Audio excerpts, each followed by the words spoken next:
सौतेली बहनें। रंगापुर नाम के गांव में शालिनी नाम की एक औरत रहा करती थी। उसे दो बेटियां थी। एक का नाम था शिवानी और दूसरी का सुहानी। शिवानी जब छोटी थी तब उसकी माँ गुजर गई थी, जिसके कारण उसके पिता रघु ने दूसरी शादी कर ली। मगर उनका भी कुछ सालों में बीमारी की वजह से देहांत हो गया और इसी वजह से शिवानी के मन में उसकी माँ और बहन के प्रति प्रेम उत्पन्न नहीं हो पाया। शिवानी और सुहानी में हमेशा झगड़ा हुआ करता था। दोनों भी बहनें एक दूसरे से कभी प्यार से बात नहीं करती थी। शालिनी ये सब देख बड़ी चिंता में रहा करती थी। ऐसे ही एक दिन, शिवानी सुहानी, चलो आ जाओ, खाना खा लो। हाँ माँ, आई। हाँ माँ, मैं भी आई। ऐसा कहकर दोनों बेटियां वहां आ जाती है और देखती है तो उनकी माँ ने उन दोनों के लिए गाजर का हलवा बनाया था। वो देख सुहानी और शिवानी बहुत खुश हो जाती है। माँ, तुमने ये हलवा मेरे लिए बनाया है? मुझे बहुत पसंद है। मुझे पता है कि मेरी दोनों बेटियों को हलवा कितना पसंद है, इसीलिए तो मैंने तुम दोनों के लिए हलवा बनाया है। और मेरे लिए माँ? अरे हाँ बेटी, मैंने तुम्हारे लिए भी बनाया है। चलो अब जल्दी से खा लो, तुम दोनों को कॉलेज भी तो जाना है ना। जी माँ, मैं ये कटोरी ले लूँ? मुझे जल्दी पहुँचना है कॉलेज में। हाँ ले लो। और सुहानी, तुम ये वाली कटोरी ले लो। जी माँ। दोनों भी हलवा खाती है और एक दूसरे की ओर बहुत गुस्से से देखकर वहां से चली जाती है। वो दोनों भी कॉलेज में एक साथ पढ़ा करती थी। फर्क सिर्फ इतना था कि शिवानी 3rd ईयर में थी और सुहानी 1st ईयर में। उन दोनों में 2 साल का अंतर था। फिर भी दोनों में हमेशा नोकझोंक हुआ करती थी, जैसे कि वो दोनों एक दूसरे की दुश्मन हो। ऐसे ही एक दिन, दीदी, मेरी कॉलेज की ट्रिप जाने वाली है। तुम्हारी भी ट्रिप जाने वाली है क्या? हाँ, मेरी भी जाने वाली है, मगर मेरा जाने का मन नहीं है। क्यों दीदी? क्योंकि वहाँ पे तुम हो। मुझे भी कोई शौक नहीं है तुम्हारे साथ आने का। मैंने ऐसे ही पूछ लिया। मैं जा रही हूँ। शिवानी और सुहानी एक दूसरे की ओर मुंह फेर कर वहां से चली जाती है। अगले दिन दोनों भी कॉलेज में जाती है। तब उनके टीचर उनसे पूछते हैं, शिवानी, तुम कॉलेज की ट्रिप में आने वाली हो? जी सर, मैं आने वाली हूँ। ठीक है, मैं तुम्हारा नाम लिखवा देता हूँ। जी सर। ऐसा बोलकर टीचर ट्रिप के लिए जाने वाले विद्यार्थियों की लिस्ट बना लेते हैं। घर आकर शिवानी और सुहानी ये बातें अपनी माँ को बताती है। सुहानी, शिवानी, तुम दोनों ट्रिप के लिए जा रही हो, मगर वहां जाके झगड़ा मत करना, नहीं तो ट्रिप पे जाने की कोई ज़रूरत नहीं है।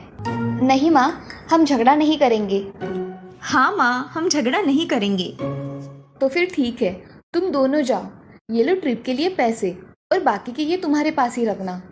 माँ, हम कल जाएंगे और 2 दिन के बाद वापस आएंगे। ठीक है, चलो अब सो जाते हैं, कल तुम दोनों को निकलना है। अब वो सब खाना खाकर सो जाती है। अगले ही दिन सुबह उठकर वो दोनों भी अपने अपने बस में बैठकर ट्रिप के लिए निकल जाती है और इधर शालिनी अपने काम में व्यस्त हो जाती है। ऐसे ही कुछ देर बाद शालिनी को शिवानी का फोन आता है। माँ, हम दोनों यहाँ ट्रिप की जगह पहुँच गए हैं। अच्छा बेटी, तुम दोनों ठीक हो ना? हाँ माँ, मैं रखती हूँ, हमें यहाँ अलग अलग स्पॉट देखने जाना है। ठीक है, और जब वक्त मिले तो फ़ोन कर देना। हाँ माँ, अपना और सुहानी का ख्याल रखना। हाँ माँ।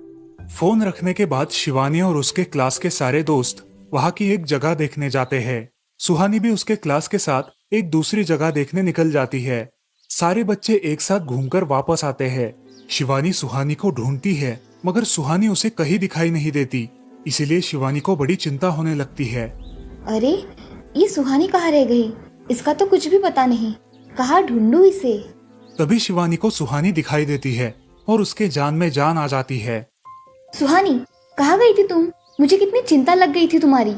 अरे, मैं यहाँ ही थी मेरी सहेलियों के साथ, मुझे कुछ नहीं हुआ। ऐसा बोलकर सुहानी वहाँ से चली जाती है। दूसरे दिन सब लड़के लड़कियाँ जल्दी उठकर अपनी तैयारी कर लेते हैं और पहाड़ पर जाने के लिए निकलते हैं। वो सब आज थोड़ा घूमकर शाम तक निकलने वाले थे। सब विद्यार्थी एक हिल स्टेशन देखने चले जाते हैं। शाम होने तक उस पहाड़ी का मजा उठाते हैं, लेकिन सुहानी बिना किसी को बताए उस पहाड़ी के एक अनजान हिस्से में चली जाती है। वहाँ का मनमोहक दृश्य देखते देखते गलती से उसका पैर फिसल जाता है और वो वहाँ से नीचे गिर जाती है। शाम हो जाने के कारण सभी विद्यार्थी वहाँ से निकलने लगते हैं और यहाँ सुहानी एक पेड़ के सहारे उस पहाड़ी की चोटी पर लटकी रहती है। शिवानी सभी विद्यार्थियों में अपनी बहन को ढूंढती है, लेकिन वो उसे कहीं नहीं मिलती। सुहानी को ढूंढते ढूंढते शिवानी वापस उसी पहाड़ी के पास आती है और उसे आवाज लगाती है। सुहानी, सुहानी कहाँ हो तुम?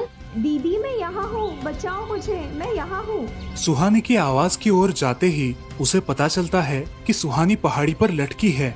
ये सब देखकर शिवानी बहुत घबरा जाती है। शिवानी अपनी पूरी ताकत लगाकर उसे ऊपर खींच लेती है।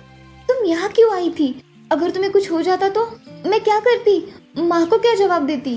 दीदी मेरा पैर फिसल कर मैं वहाँ गिर गई। मैंने बहुत आवाज दी मगर मेरी आवाज किसी ने नहीं सुनी। तुम ढूंढती हुई आई और मुझे बचा लिया। तुम दुनिया की बेस्ट दीदी हो। हाँ सुहानी, चलो अब घर जाने के लिए देर हो जाएगी, बस निकल जाएगी। सुहानी को ऊपर खींचते वक्त शिवानी के हाथ पर बहुत सारे जख्म हो गए थे, इसीलिए सुहानी अपनी ओढ़नी फाड़कर उसके हाथ पे बांध देती है और अब वो दोनों बस के पास चले जाते हैं। क्या हुआ है शिवानी, हाथ से खून बह रहा है तुम्हारे? कुछ नहीं सर, मैं वहाँ पे गिर गई थी, अब मैं ठीक हूँ। टीचर और सारे छात्र गाड़ी में बैठकर घर जाने के लिए निकलते हैं।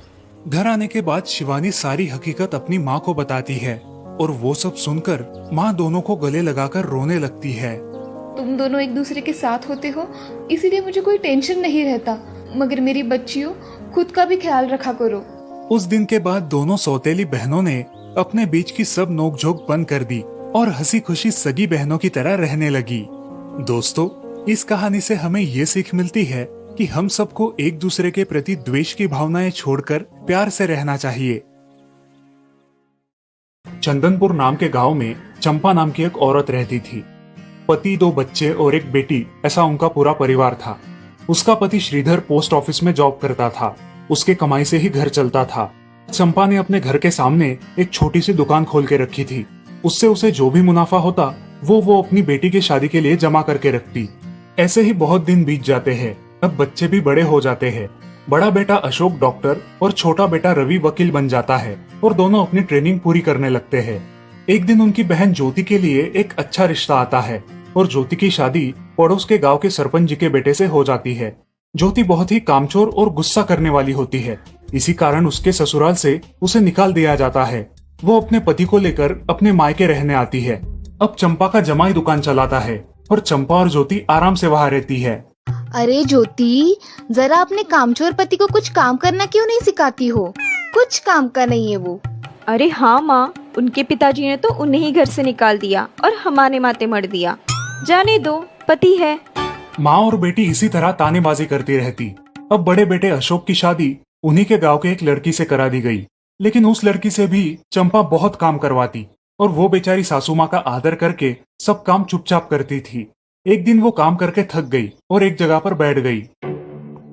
ए कामचोर कमला, इतना सारा काम पड़ा है घर में, क्या वो तुम्हारा बाप आके करेगा?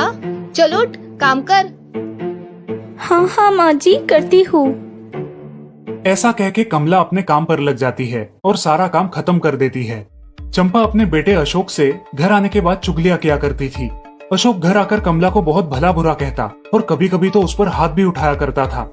ये सब रवि देखा करता था और रवि को बहुत बुरा लगता था। अशोक मारने आता तो रवि बीच में पड़ जाता और माँ बाप को डांटता था और वही झगड़ा खत्म हो जाता था। ऐसा बहुत दिन चलता रहा। रवि को रंजना नाम की एक लड़की बहुत पसंद थी, जो कि एक न्यूज रिपोर्टर थी। क्या तुम मुझसे शादी करोगी? मुझे तुम बहुत पसंद हो। हाँ, मगर रवि, तुम्हारे घर में तुम्हारी माँ का बर्ताव मुझे बिल्कुल पसंद नहीं है, इसीलिए पहले तुम इसका कोई हल निकालो। अरे रंजना, मैं हूँ ना तुम्हारे साथ, तुम्हें टेंशन की क्या बात है? मगर रवि, तुम भी अगर मुझे मारने पीटने लगे तो मैं तुम्हें कोर्ट में खींचूंगी।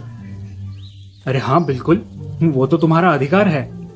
अगले दिन रवि अपने घर में रंजना के बारे में बताता है। रवि की माँ चंपा उसे साफ मना कर देती है। रवि, तुम्हें कुछ समझ आता है या नहीं? अपनी बिरादरी की लड़की से शादी करो बेटा। इस घर में ये आखिरी शादी है और मेरे भी कुछ अरमान है बेटा। अजय, आप कुछ कहते क्यों नहीं? हाँ बेटा, तुम्हारी माँ सही कह रही है, तुम इसकी बात मान जाओ बेटा। नहीं पापा, मैं शादी करूंगा तो सिर्फ रंजना से, वरना मैं शादी नहीं करूंगा।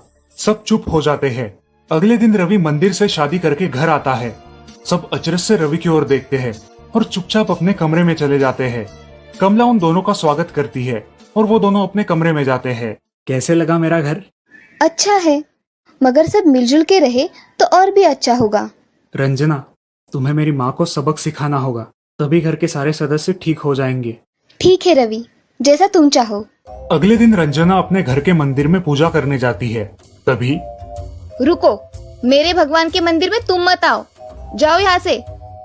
ये कहकर सास रंजना को वहां से भगा देती है और घर के किसी भी काम को करने से मना कर देती है। तब क्या माँ जी, आज से मैं इस घर की बहू हूँ।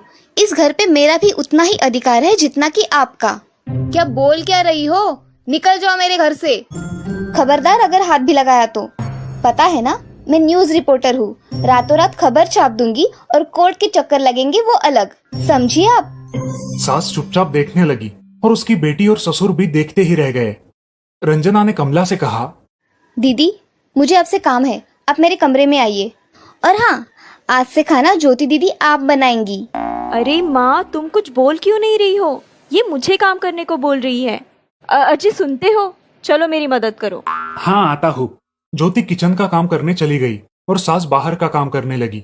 रंजना कमला को लेकर अपने कमरे में गई और उससे कहा, कमला दीदी, आप कुछ कहते क्यों नहीं? आप चुपचाप सह लेती हो, उसका ये नतीजा है। अब देखो दीदी कैसे काम कर रही है। आप कुछ काम करती थी क्या शादी के पहले? नहीं रंजना, मगर अब घर से ही अपना खुद का कुछ व्यवसाय शुरू करने का सोच रही हूँ। बहुत अच्छे दीदी, अब आप किसी से मत डरिए, हम हैं आपके साथ। सच में किसी के साथ होने का कितना महत्व होता है। अब उसकी सासू माँ ही घर के सारे काम करने लगी थी और ज्योति को काम करवाने की वजह से ज्योति भी अपने ससुराल जाने की सोच रही थी। अजी, यहाँ तो काम वाली से भी ज्यादा बुरी हालत हमारी हो गई है। चलो हम हमारे घर चलते हैं, सब है हमारे यहाँ। अरे रे, आप कहाँ चली? अभी भी काम बाकी है। ज्योति का पति रंजना से धन्यवाद कहता है और ज्योति को लेकर अपने घर चला जाता है। अब सासू माँ एक दिन पूरा काम करके इतना थक जाती है कि उसके बदन में बहुत दर्द होने लगता है। तब दोनों बहू सास के पास चली आती है और एक बहू सास के पैर दबाती है तो दूसरी बहू सर दबाती है। सासू माँ उठकर रोने लगती है। मुझे माफ कर दो मेरी बेटियों, अब से कभी ये गलती नहीं होगी। सास को उसके किए पर पछतावा होता है और ये देखकर घर के सभी सदस्य बहुत खुश हो जाते हैं। रवि और रंजना भी बहुत खुश होते हैं। वाह बहू, जो आज तक नहीं हुआ वो तुमने करके दिखाया। बहू हो तो ऐसी। रंजना अपने बर्ताव के बदले माफी मांगती है और अब सब लोग खुशी खुशी रहने लगते हैं।